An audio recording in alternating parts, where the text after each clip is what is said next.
Alrighty then. First of all, let me give a shout out to DeAndre Stevens. Um, he named the song that I was singing in my last review, which was the reunion special of Basketball Wives season 5. So if you guys haven't seen that review, make sure you guys go and check that out. All right. Hey DeAndre. So, um, let's get into not Basketball Wives. Um, Love and Hip Hop. Atlanta. Hollywood. Okay. Top of the dome, top of the dome. Okay, we have Ray J. He's meeting up with his daddy. And they're talking, getting fitted for tuxedos and shooting the shit, having moments. They start to talk about the whole thing, about getting married, and he's ready to get married. He gotta do to do, doop to do, whoop to whoop. Okay, now it's just my clock. Okay, oh, that was gonna. All right. So Lyrical Anderson, little Lyrical Jr. She meets up with Pam, which is his, okay, all right, which is her husband's mama, Pam, A1's mama. So they meet up and talk and shooting shit. Pam came in with some new hair on, still plastic, but some new hair. Lyrical came in with in her, blonde curly tresses. They was talking, and Pam was just like, "Look, I didn't mean what I said. I didn't mean what I said, but that's my sword. That's my sword. And I was just protecting my sword. I think you're a nice girl, but your mama need to be better. But that's my sword." And Lyrica was just like, "Okay, I understand that. I understand that."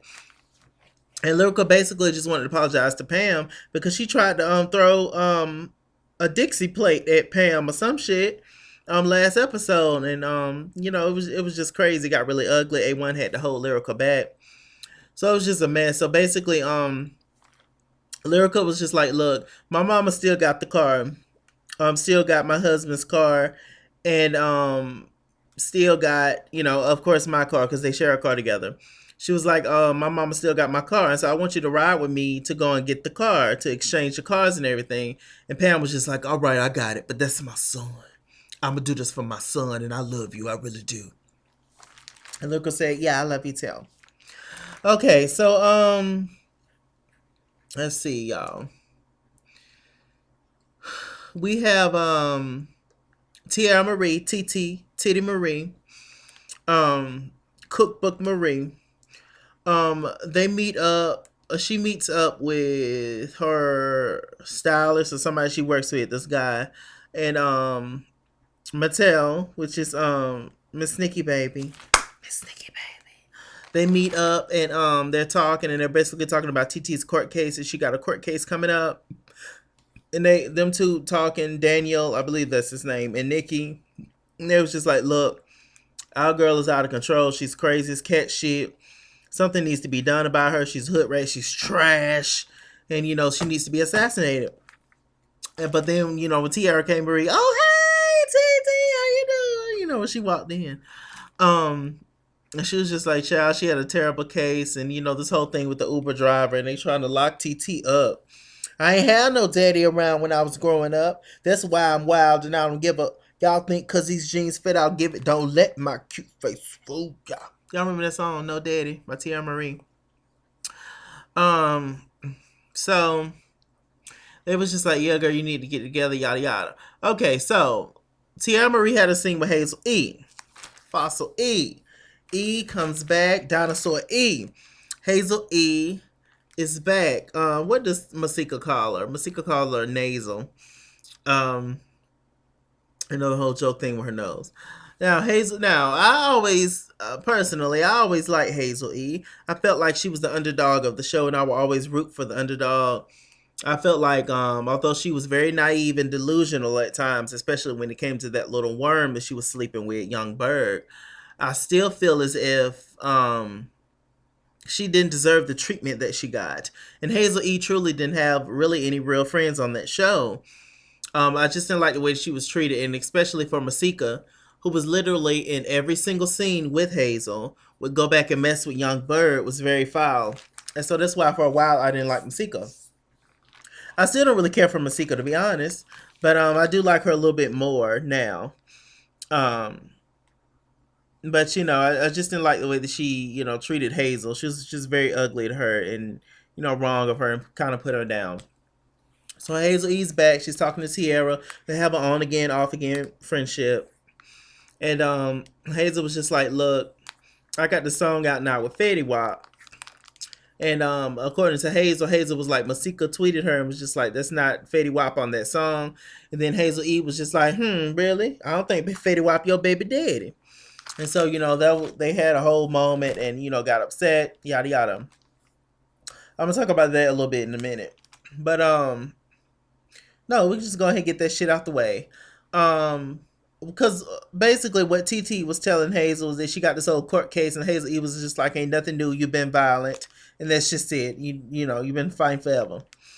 So a little later on, Hazel E has this hosting at this club, and Masika Malika, she's there with her girls. They all in the club popping, pop it, pop it. Say my Braxton.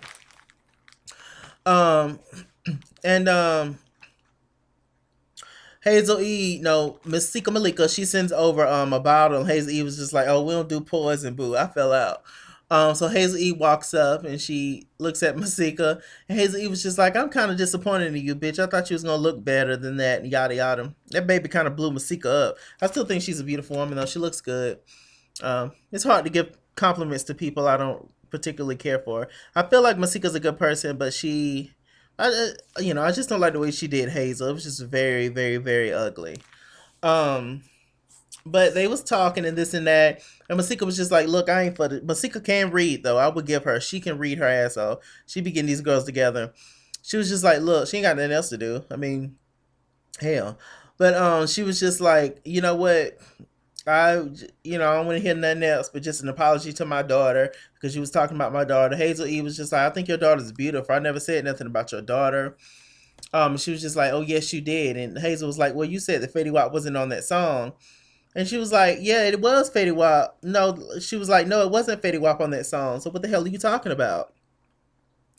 And she was just like, "Yes, the hell it was."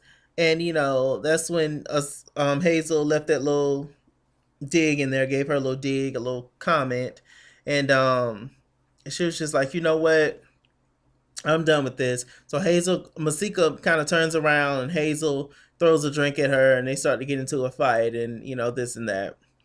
Okay, TT, she go and meet with the court, for this whole Uber driver moment, and she got bail. Her bail was like, I believe, 26,000, something like that. So anyway, she's out, and she's a battered woman. She had to stay in jail for like 6 hours apparently, and so hey, her friend Daniel and Miss Nikki Baby was out there waiting on her arrival, and she had her top ramen, her pack of Kool-Aid, and her bobby pins, and she had enough of jail. She was cookie lying out. Okay. So what else happened, you guys? So Princess Prinny, she's a woman she's a woman of a certain stature, darling. And Princess, she wants to protect her brand, darling.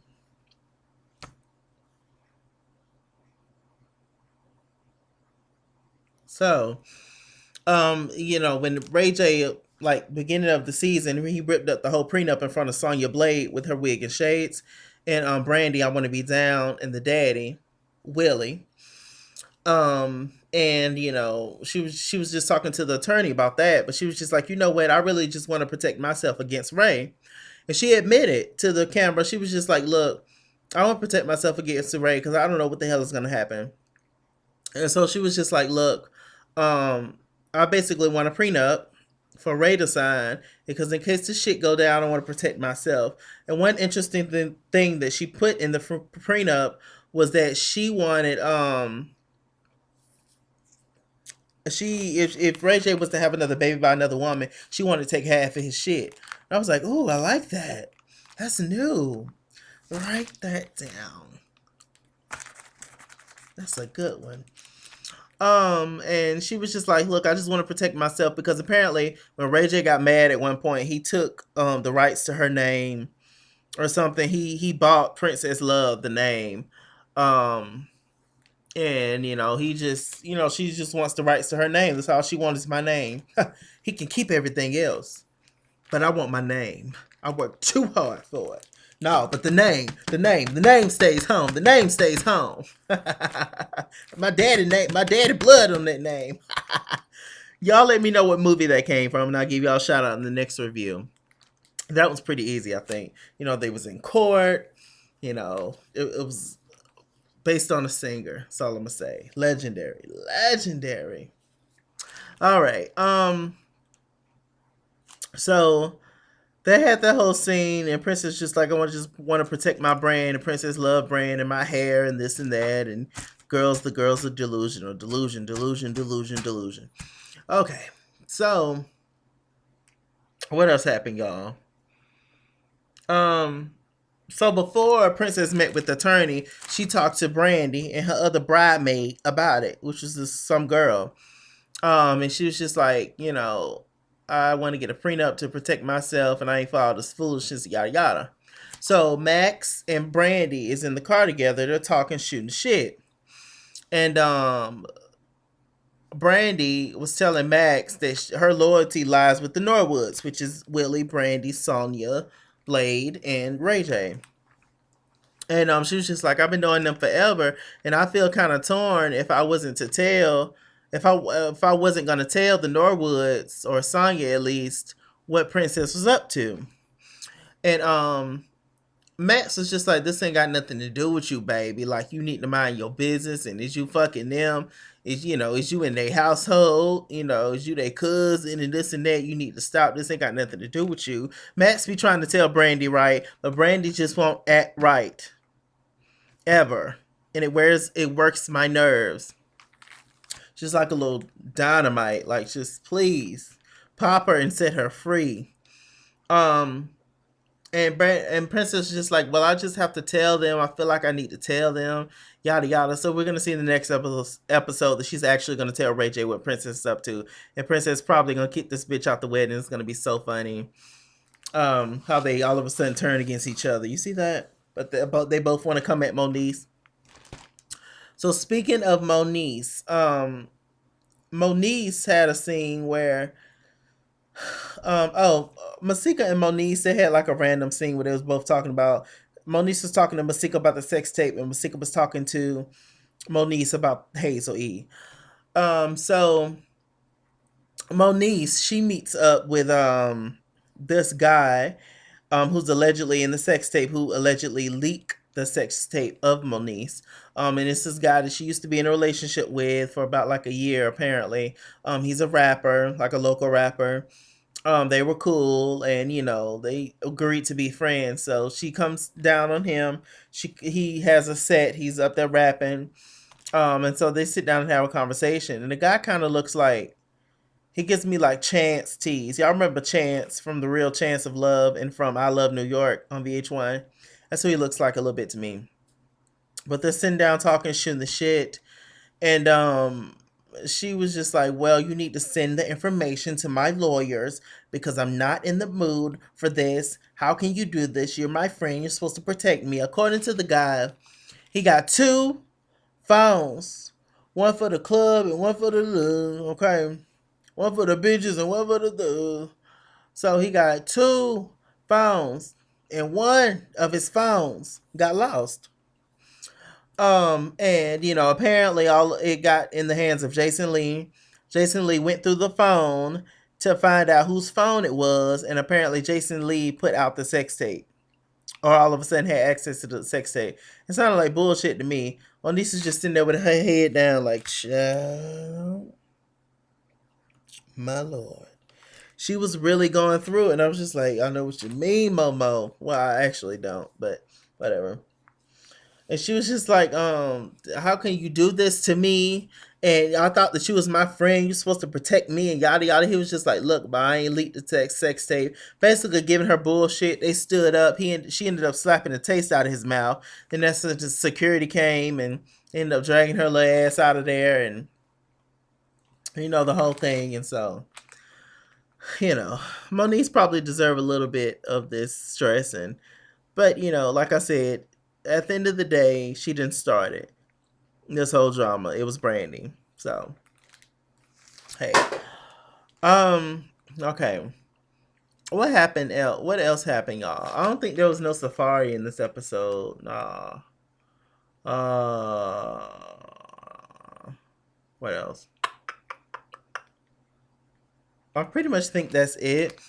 Okay, besides this one thing where Lyrical, Lil Lyrical Jr. and Pam, they met up with Big Lyrical Senior at this empty parking lot to, you know, get the cars and exchange the cars and all that. Have a little moment, a little transaction moment. And then Lyrical, she gets out the car. She sees Pam driving the shit. She was like, "Pam, what the hell are you doing in my in my car, Pam? Get the hell out, Pam." She Lyrical literally drags Pam out the car. Pam's not even trying to fight her. Like she drags Pam out the car and she, like trying to fight her. And then security come running out of nowhere. What the hell is Lyrical Senior's problem with her mask face? She look like a Halloween mask. What is her problem? And she was just like, "Oh, it's just the sight of Pam. It just makes me mad." And what the hell did Pam do to you, lady? She's a mess. And for the first time, Lyrical actually kind of sort of stood up to her mama. And she was just like, "Mom, you know, why are you acting like this? And we're part of this, my mother in law, and you're so mean and this and that." And Lyrical was just like, Big Lyrical. She was like, "You know, my daughter's my whole world," which is the problem. She ain't got no business of her own. And she was just like, you know, "I can't believe that Pam and A1 is now officially a part of our lives."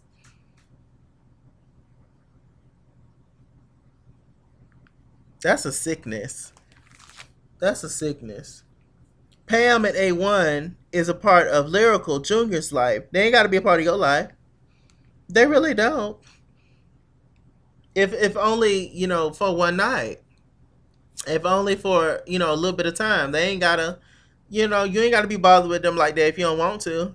But the few times that you do need to see them, you need to act like you got some sense, lady. Old ass. Showing out. It don't make no sense.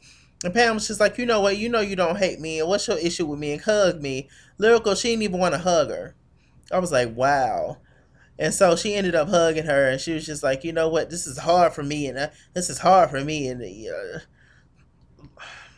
I'm just trying to be as not cuss this lady out on cam. But she's a mess. And I'm just totally disgusted by Lyrical Senior, to the point where all that, you know, I'm just completely done with that lady. Um, and Lyrical Anderson, she was just like, "Oh, this is all that I ever wanted. All I ever wanna give to thee, oh baby, oh do do, da do do do." I would say should y'all name that song, but I'm gonna let that one go.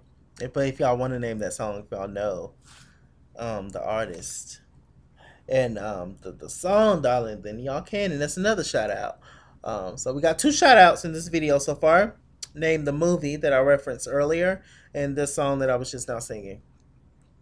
So I think that was pretty much it, you guys, for this review. I don't think I missed out on anything. If I did, it probably wasn't that important. So with that said, I'm Mr. Chalak.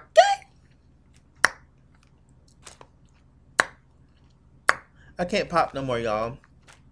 It's a sickness. I don't know.